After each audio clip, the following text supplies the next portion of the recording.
A woman discovers her partner's betrayal in the most shocking way possible, by walking into the presidential suite of a five-star hotel and finding him there with his mistress. What should have been a scene of luxury transforms into the setting of a devastating revelation. In this unexpected moment of confrontation, she must deal not only with the pain of infidelity, but also with the humiliation of catching the truth in such an extravagant environment. The story explores how some discoveries happen in the most unlikely places and how material luxury cannot compensate for the emotional cost of broken trust. A story about betrayal, confrontation, and the courage it takes to face painful truths in the most unexpected moments. Impact phrase. In the most expensive hotel in town, she paid the highest price discovering the truth. When everything still looked perfect. The story of a betrayal never begins the moment you catch it. It begins long before, in the details we swear are coincidences, in the tiny red flags we convince ourselves are just shadows of imagination, and in the naive hope that maybe, just maybe, everything really is perfect. Marina was a practical woman, logical, grounded, the kind of woman who organizes her day not because life demands it, but because she enjoys the sense of control. At 35, she was a successful businesswoman, elegant without trying, confident without arrogance, and intelligent in that calm, subtle way that doesn't need volume to be felt. That was exactly what caught Rodrigo's attention the day they met. How they met. The calm man phase. It happened at a corporate event. Marina was presenting a project. Rodrigo, attending as a guest of a friend, sipped cheap wine and pretended to understand business jargon. But when Marina stepped on stage, his entire posture shifted. She had elegance, presence, purpose, qualities he had never possessed and immediately wanted to orbit around. When her presentation ended, he walked up to her. "Your presentation was incredible." It wasn't the line that impressed her. It was the sincerity, or what she believed was sincerity at the time. Conversation flowed. They liked the same shows, the same cafes, the same silly things. He seemed calm, stable, predictable in a pleasant way. And that was dangerous, because calm men, Marina would later learn, often hide storms. The first months were idyllic. Rodrigo sent sweet messages, planned dates, brought her small gifts without reason. He looked at her as if she were something extraordinary, and Marina, usually so guarded, allowed herself to relax, to trust, to think, maybe life really can be this good, poor thing. She didn't know the universe was just setting up the opening scene of a perfect plot twist. The routine that hid everything, their life together settled into comfortable patterns, breakfast together, light conversations, work days that blended smoothly, quiet nights on the couch. Whenever Marina looked at Rodrigo, she felt she'd made the right choice, until the signs started whispering. Signs she wasn't ready to hear. Signs she filed under, "He's probably just tired." Because love does that, convinces us to doubt intuition and trust hope instead. But hope is a terrible detective. The day everything started to shift. It was a normal morning. Marina woke early, meditated, worked out, attended meetings. Nothing unusual, until her business partner Julia called. Not the normal call, not the need advice call. This call had tone.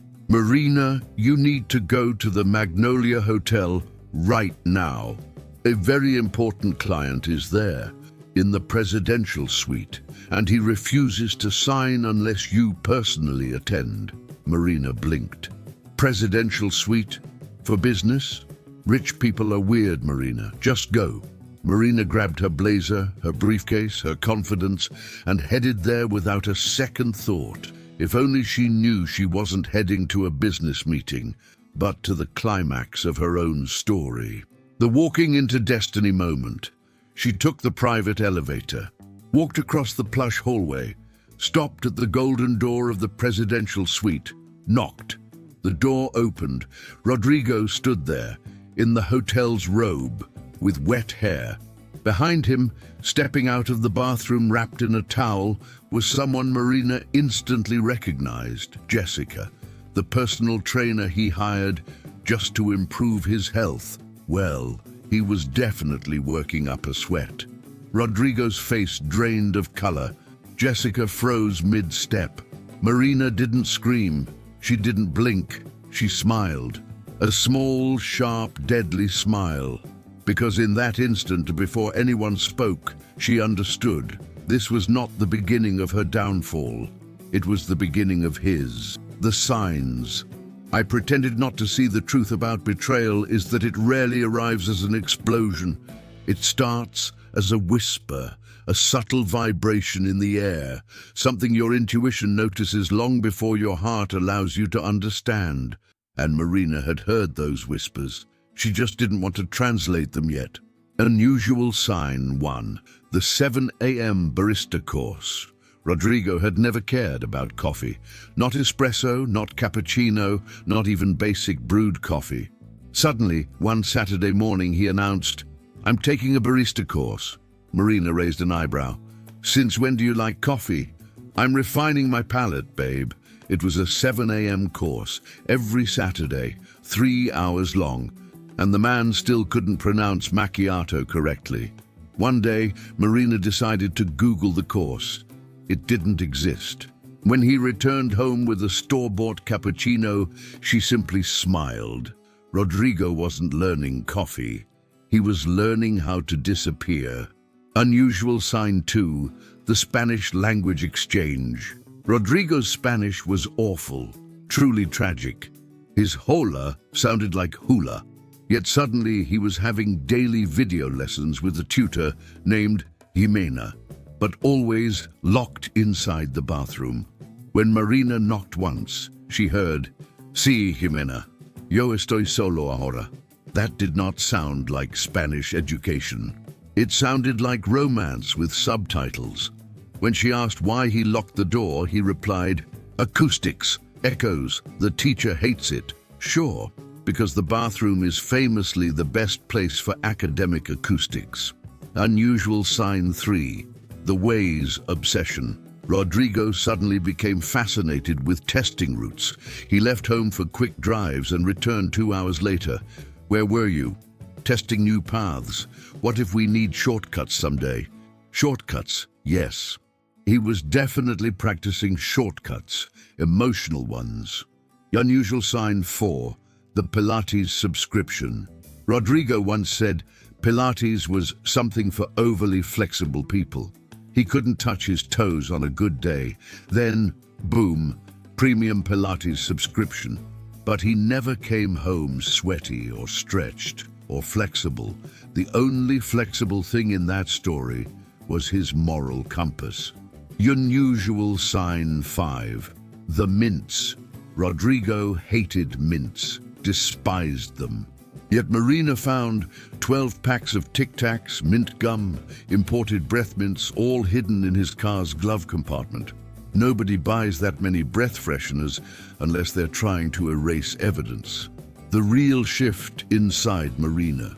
She noticed the lies, the inconsistencies, the small absurdities, but instead of confronting him immediately, she did the smartest thing she could.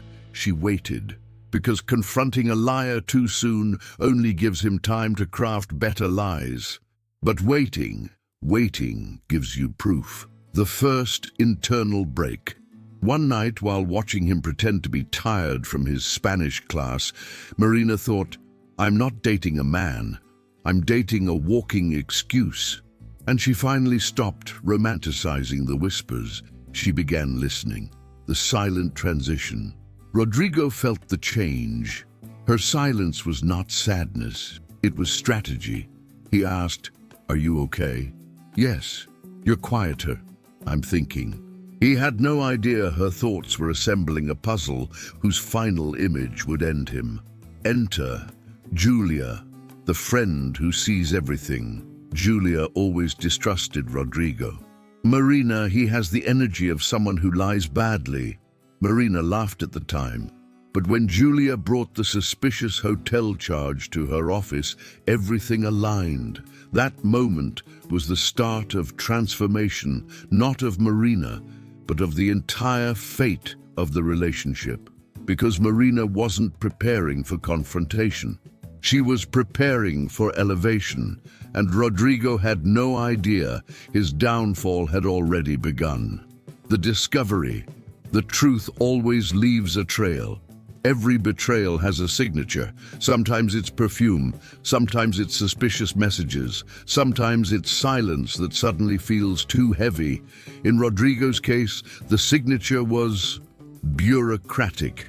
Yes, he managed to cheat and leave a financial paper trail.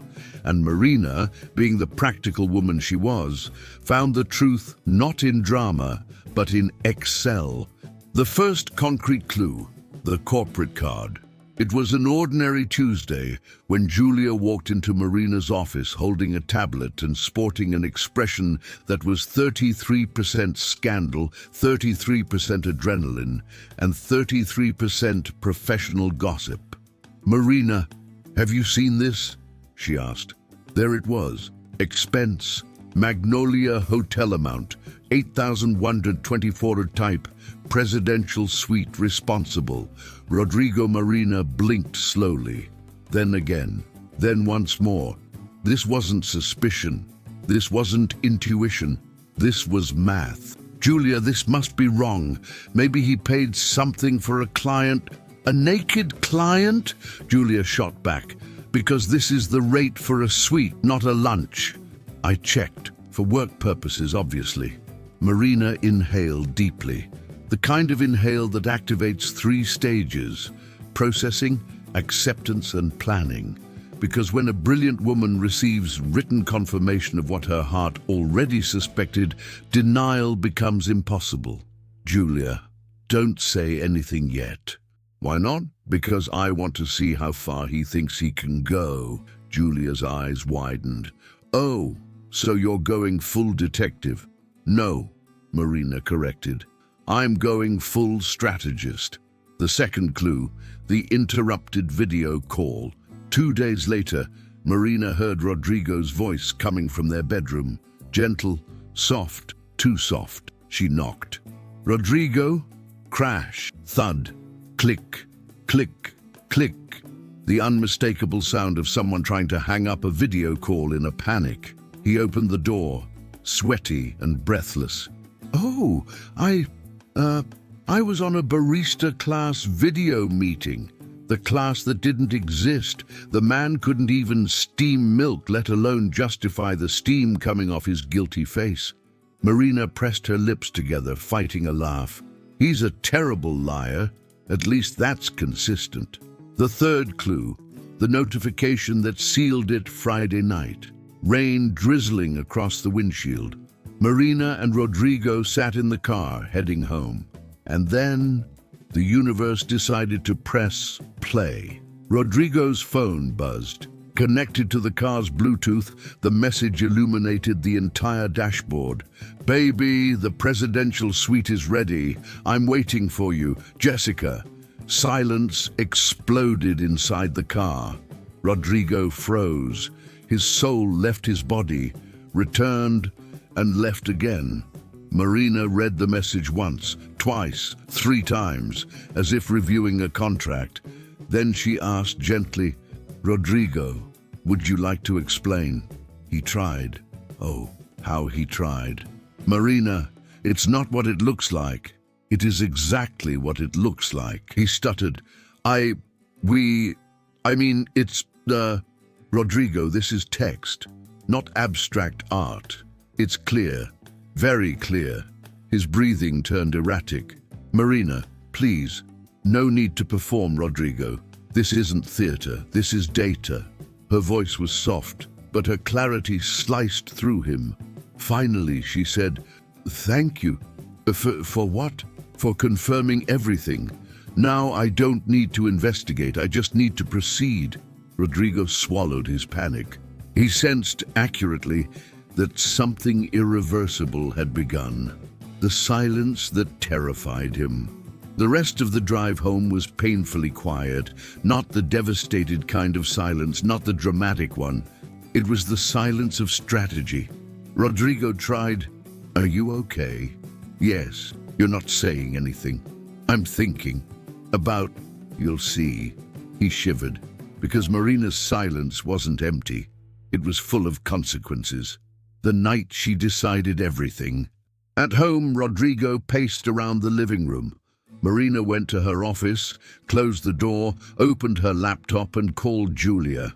"Ju, I found everything." "Everything, everything?" "Yes. The mistress, the hotel, the suite, the arrangements."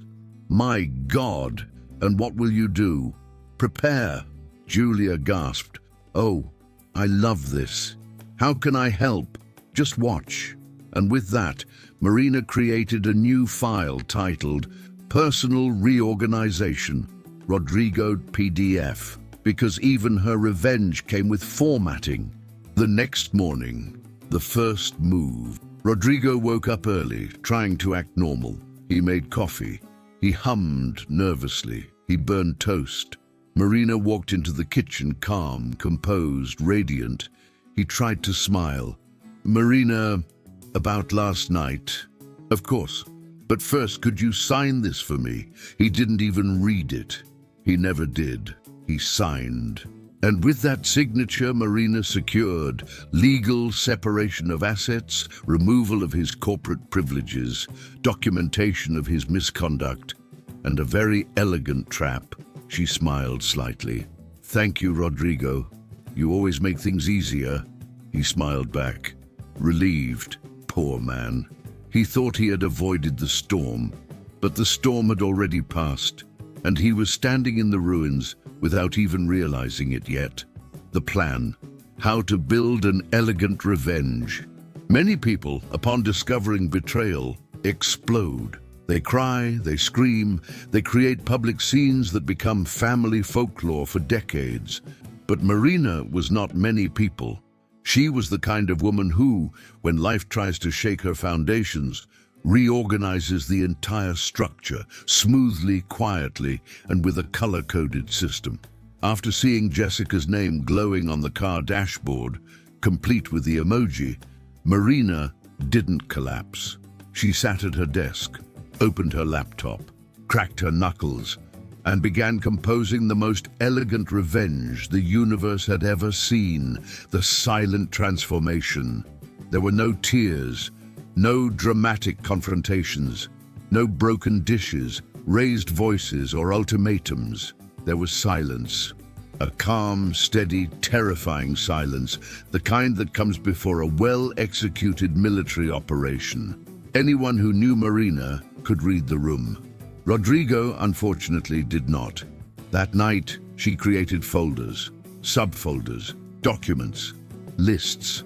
Finally, she saved a file titled Strategic Reorganization, Personal Life, Confidential. Julia texted her shortly after, "Are you alive?" Marina replied, "Very, planning to win." If revenge had a smell, this one would have been the aroma of a freshly opened legal pad. First stage, financial security. Rodrigo knew nothing about finances. Nothing. Absolutely nothing. He thought a financial statement was something you whispered to your accountant behind a curtain. So this phase was easy. Marina reorganized investments, accounts, property documents, premarital assets, business connections, everything that needed to be protected, and she did it legally, silently, strategically. While Rodrigo was out testing ways routes, Marina was making sure he wouldn't be able to buy even a chocolate bar with her money once the truth exploded. Second stage, information acquisition. Marina always said, "Information is power. Proof is victory." So she collected receipts, transaction records, suspicious messages, timestamps, mileage logs, hotel charges, bathroom video call evidence, inconsistencies in his excuses, all carefully organized in a folder named Evidence, Titanic Level. When Julia saw it, she said, "Girl, this doesn't just sink him, this sinks his ego, self-esteem, and possibly his future spiritual journey." Marina smiled. "I don't want to sink him, I want to rise." Third stage, psychological strategy. Rodrigo soon noticed something was off. Marina was too calm, too polite, too composed, and a composed woman is a weapon. He tried, "Marina, do you want to go out for dinner?" "I can't, I have updates to do." "Want to watch a movie?" "Later." "Are you mad?" "Not at all." He felt uneasy because Marina's calm didn't feel like peace. It felt like preparation. Fourth stage, setting the final stage. Every good plot twist needs a stage. Rodrigo had already chosen it, the Magnolia Hotel's presidential suite. Poetic, ironic, perfect. Marina told Julia, "I'm going there." To do what? Witness. And if he tries to lie, he can try. "I'm not going there to hear him. I'm going to close a chapter." Julia grinned. "You're my favorite villain." "I'm not a villain. I'm the protagonist." Fifth stage, the genius move. For 3 weeks, Marina pretended to believe Rodrigo's excuses. Every ridiculous lie she answered with, "Of course, makes sense. I understand." "Sure, love," and he believed it. He relaxed, he got sloppy, he lowered his guard. The worst thing a liar can do is think they're talented. The seed of chaos, a simple signature. A day before the hotel showdown, Marina placed a document in front of Rodrigo. "Can you sign this for me, honey?" He didn't even ask what it was. He never asked. He signed happily. This document included separation of accounts, restriction of company privileges, acknowledgement of misuse of corporate funds, and a few other surprises drafted by Marina's lawyer. When he signed, she smiled kindly. "Thank you, Rodrigo. You always make everything easier." He thought she meant life. No, she meant revenge. The new ritual, strategic silence. On the day of the meeting at the hotel, Marina woke peaceful. She did skincare, drank coffee, put on her favorite blazer, sprayed her expensive perfume, and left home with the confidence of a queen walking toward the coronation. Meanwhile, Rodrigo texted, "Where are you?" "Marina, we need to talk. Please call me." She saw the messages. She didn't answer, because the most powerful form of revenge is timing. The plan was set. When Marina entered the elevator at the Magnolia Hotel, she wasn't entering a confrontation. She was entering a conclusion. Rodrigo still thought he was in control. He wasn't. He was about to check out of her life permanently. And the bill, emotional, financial, moral, would be handed entirely to him. The presidential suite. The fall begins. Life has a peculiar sense of humor.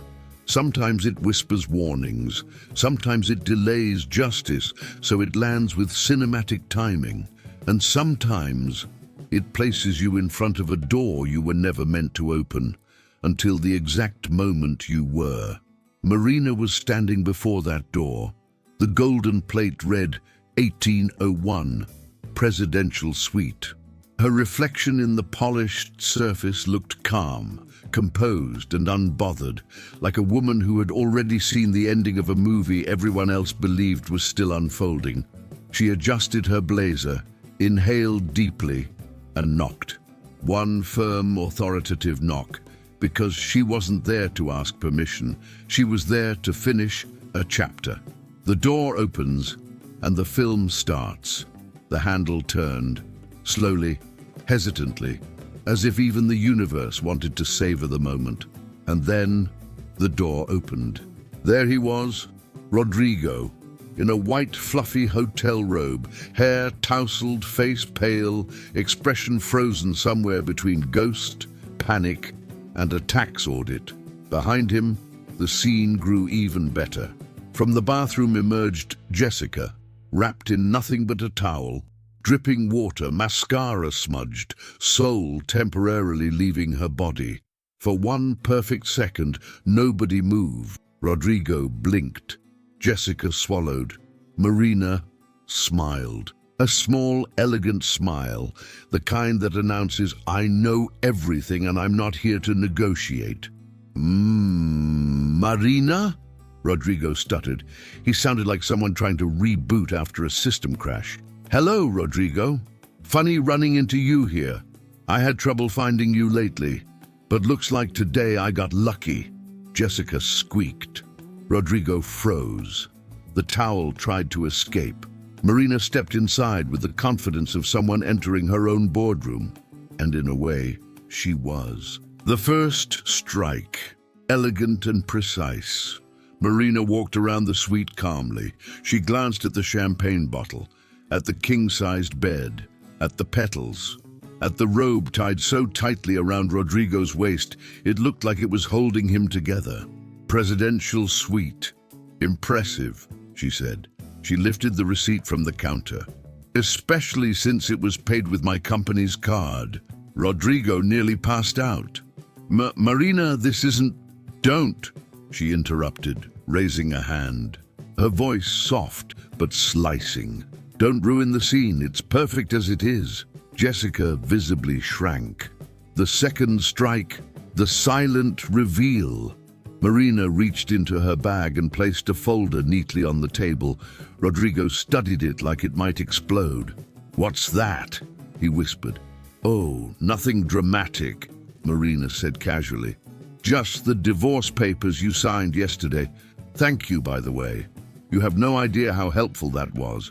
Rodrigo's jaw dropped. "I signed what? You sign everything I hand you without reading. It's practically your love language. Very convenient for me." Jessica made a sound similar to a dying flute. The third strike, the inventory of consequences. Marina opened the folder, flipping through pages as if doing a product demo. "Let me update you, Rodrigo, since you've been busy." She counted on her fingers. "The large apartment is mine, purchased before the marriage. The beach house is under my mother's name, always was. The car you drive belongs to my company. Return required. Joint accounts are officially closed. All expenses made with my corporate card have been forwarded to my lawyer." She looked up. "But don't worry. You keep your studio apartment. 40 square meters is plenty of room for self-reflection." Rodrigo was turning shades of red, previously unknown to human biology. The fourth strike, a gift to the mistress. Marina turned to Jessica gently. "Sweetie, no need to leave. Stay, enjoy the suite. It's already paid for." Her smile widened. "Just a tip," he snores, loudly, and he never, ever puts the toilet seat down. Jessica had never looked more confused, embarrassed, and suddenly unattracted to Rodrigo. The moment before she leaves. Marina picked up a champagne glass, sniffed it, took a tiny sip, and placed it down. Not a drop more. She adjusted her blazer, walked toward the door and turned back one last time, her voice soft, deadly, laced with victory. "Rodrigo, thank you for making this so easy. This wasn't a confrontation, this was closure." She looked at Jessica. "And good luck, darling. You'll need it more than you think." Then, with the elegance of a queen leaving a throne she no longer wanted, Marina walked out. The door closed behind her. The loudest sound in the room wasn't the door, though. It was the echo of karma being delivered on a silver tray. Rodrigo collapsed on the edge of the bed. Jessica collapsed emotionally beside him. And the universe simply checked this moment off its to-do list.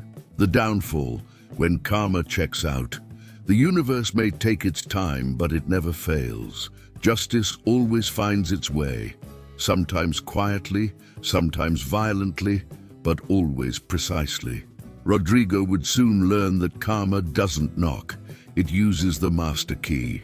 And it walks straight into your life, wearing a hotel robe. The morning after, where disaster begins. Rodrigo woke up in the presidential suite with a headache so heavy, it felt like it had weight and personality. It wasn't from the champagne. It was from reality. The first thing he saw was the crumpled hotel robe. The second was the discarded towel. The third was the flash of Marina's expression. Elegant, devastating, unforgettable. He grabbed his phone, and the universe delivered its first slap: access denied to corporate account, followed by corporate card suspended, and the final punch: internal privileges revoked. HR notification. His knees almost buckled. He tried calling Marina. 1 ring, 2 rings, 3. On the 4th attempt, he was met with, "This number is blocked." Jessica was still sleeping, peacefully. Rodrigo stared at her in disbelief and whispered, "I destroyed my life. For this?" Karma visits the mistress too. Jessica eventually woke up, stretching like a cat, unaware of the fire around her. "Baby, we're going to be okay, right?" Rodrigo didn't answer. She smiled, trying to reassure herself. "She'll calm down. It's no big deal. Women exaggerate." Right then, her phone buzzed, a message from an unknown number. "Tip, he leaves wet towels on the bed. Good luck." Monsieur Jessica turned white. Rodrigo turned transparent. She whispered, "She has my number?" Rodrigo muttered, "She has everything." The return home, the first true fall. The walk through the hotel lobby was the longest walk of Rodrigo's life. He felt as if the staff could see the word cheetah tattooed on his forehead. When he reached his apartment building, the doorman greeted him. "Good morning, Mr. Rodrigo." But there was a tone people reserve for someone who just performed a very public failure. Rodrigo took the elevator with dread coiling in his stomach. When he opened the door to his home, he froze. Everything was immaculate, and all his belongings, every shirt, every sock, every sad pair of boxers, were neatly folded inside suitcases by the door. On top of them was a note: "Since you don't know how to pack, I did it for you. Take care." He sat on the couch and cried, not because he missed Marina, but because he now realized she was the structure holding his life upright, and he had kicked his supporting beam. The family finds out, and the drama multiplies. His phone rang. It was his mother. "Son, what is this I'm hearing?" He swallowed. "Mom, I can explain." "You can't!" she yelled. "You cheated on that incredible woman." Rodrigo sobbed. "It was a mistake." "A mistake?" "Rodrigo, love of my womb, you think mistakes are paid in presidential suites? Marina was the best thing that ever happened to you." He cried harder. "I know, Mom." "No, you don't. If you knew, you wouldn't be living in a shoebox now." She hung up. The silence hurt more than the yelling. The social collapse. At work, everyone already knew. Whispers, side eyes, pity looks mixed with judgment. HR summoned him. "Rodrigo, we need to discuss your conduct." I can explain." "No need. We saw the expenses." He trembled. "It wasn't. You used your wife's corporate card to pay for a luxury hotel with your mistress. Even if you worked here, we would fire you for this. You don't. So consider your collaborations terminated." He left the building with a cardboard box, the universal mark of professional failure. Jessica finally understands the situation. That night, Jessica visited him in his new home, the 40-meter studio. She looked around. "Rodrigo, I think we should take a break." His eyes widened. "What? You said you loved me." "Yes. in the heat of the moment. "You're leaving me too?" She sighed. "Look, I don't want Marina as an enemy. She scares me more than the landlord of this building. And honestly, after today, I realized something." "What?" "You're not worth a presidential suite." And she walked out. Rodrigo, alone with his consequences. He lay on his tiny bed staring at the ceiling. He had lost Marina, lost his job, lost Jessica, lost his home, lost his car, lost his reputation, lost his excuses, lost the illusion that he could deceive a brilliant woman.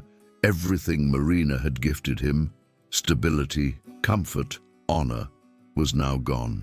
Because he had traded loyalty for cheap adrenaline. And in that dark, quiet room, the truth echoed. He hadn't just betrayed Marina. He had betrayed the best version of himself. Karma stood beside him, arms crossed, whispering, "You earned this." Rebirth. Marina's new life. Some stories end with suffering, others end with replacement. Marina's story ended differently, with rebirth. And not a rebirth forced by loneliness or desperation, but a rebirth chosen, embraced, and fully inhabited. After the scene in the presidential suite, you'd expect Marina to collapse, but she didn't. She blossomed. The first morning of her new life. The next morning, Marina woke up lighter, not relieved, free.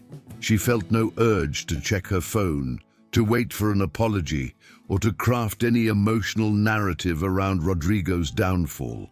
She simply got up, opened the curtains, and let sunlight flood the room. She brewed coffee, the good kind, the gourmet blend only she enjoyed because Rodrigo always insisted it was too fancy. She sat on her balcony with her cup and smiled. It wasn't happiness, not yet. It was peace, a peace so deep it felt like oxygen. Julia, the friend who celebrates victories like carnival. When Marina walked into the office, Julia practically tackled her with a hug. "Girl, I'm so proud of you. I told my mother, my aunt, my cousin, my manicure. Everyone applauded you. You are a legend." Marina laughed. "Julia, I didn't want to humiliate him." "And you didn't," Julia replied. "Karma humiliated him. You just provided the venue, lighting, and a premium sound system." Marina smirked. "I just wanted peace.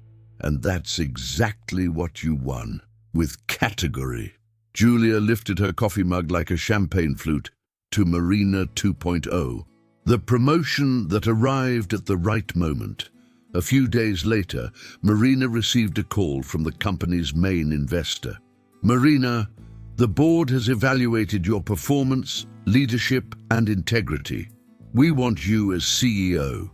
She actually paused. "Me? Yes. The company is stronger with you leading it.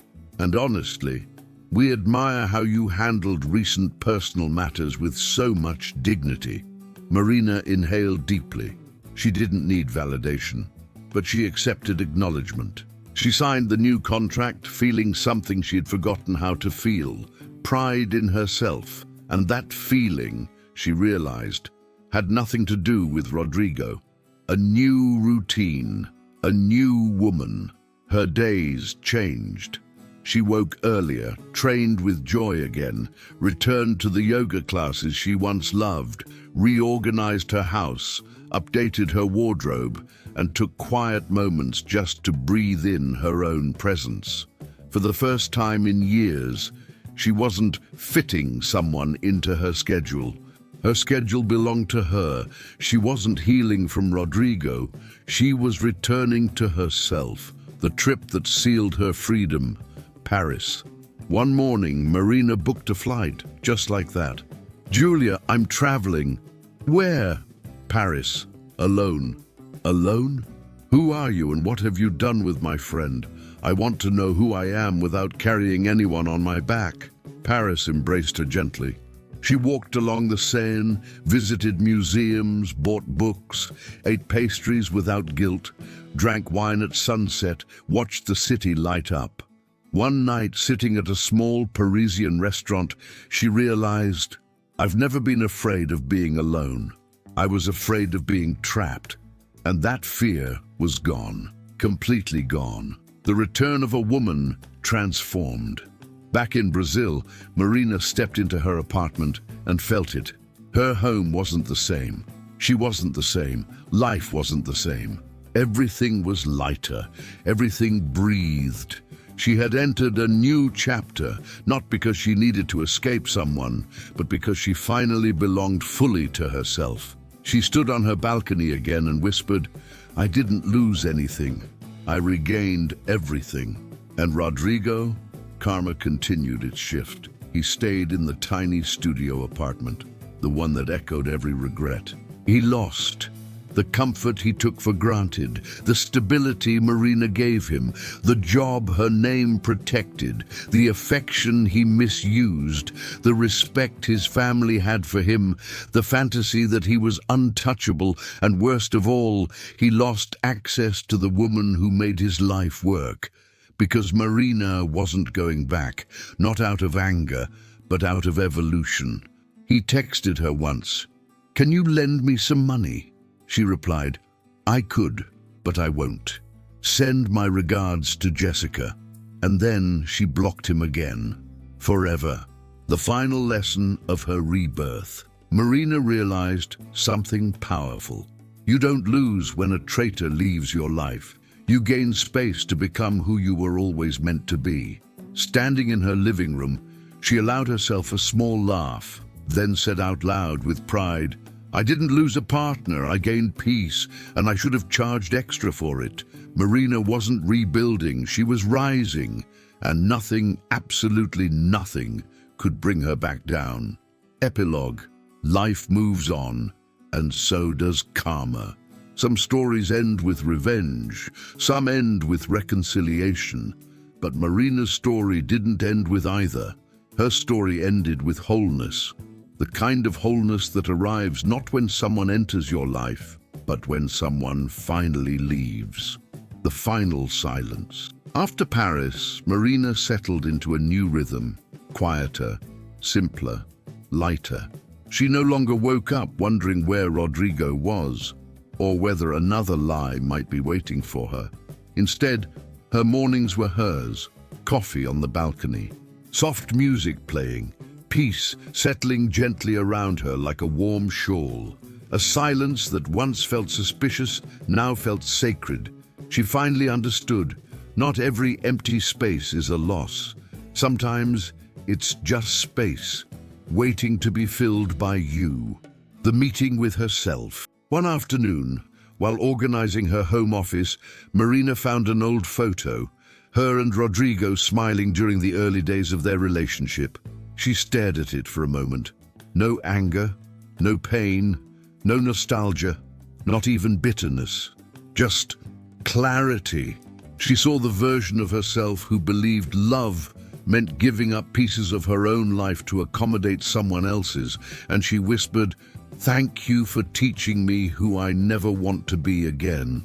She placed the photo inside a box, closed the lid softly, not out of sadness, but out of completion, her life on her terms.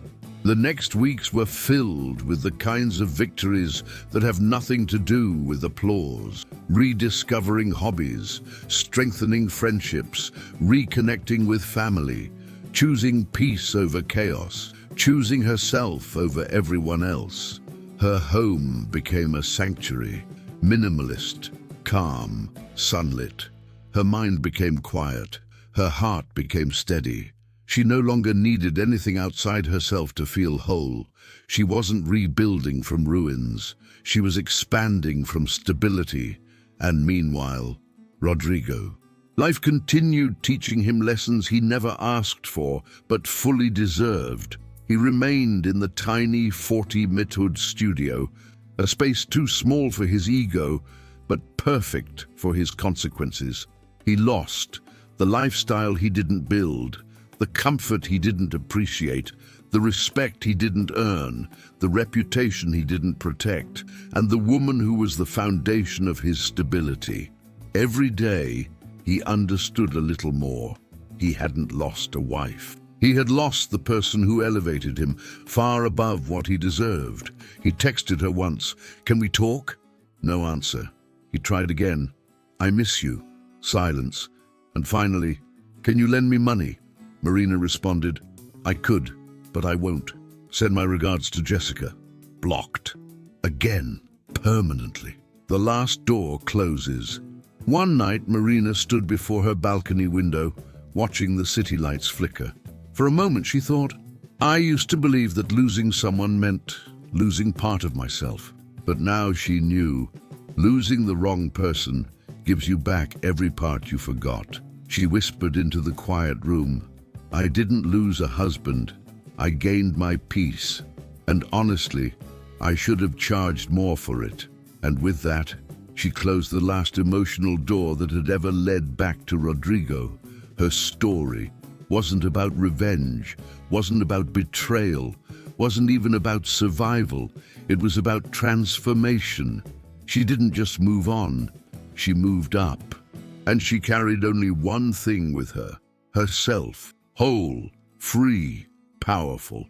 If this story touched your heart, please subscribe to Stories We Tell, leave a like, and share it with someone who needs to hear it. Your support helps us keep creating stories about love, forgiveness, and second chances, because stories that touch the heart deserve to be told and remembered. Thank you for being here.